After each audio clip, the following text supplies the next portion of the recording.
Ang mabuting balita ng Panginoon, ayon kay San Marcos.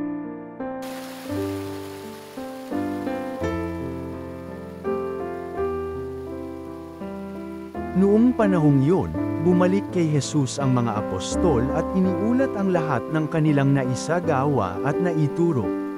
Napakaraming taong dumarating at umaalis, ano pat hindi na makuhang kumain ni Jesus at ng kanyang mga alagad. Kaya't sinabi niya sa mga ito, magtungo kayo sa isang ilang na puok upang malayo sa karamihan at makapagpahinga kayo ng kaunti.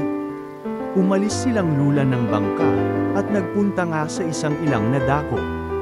Ngunit maraming nakakita sa kanilang pag-alis at nakilala sila.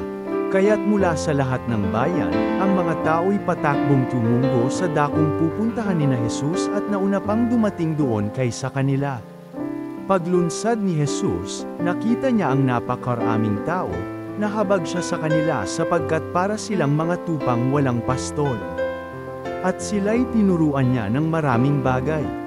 Ang mabuting balita ng Panginoon.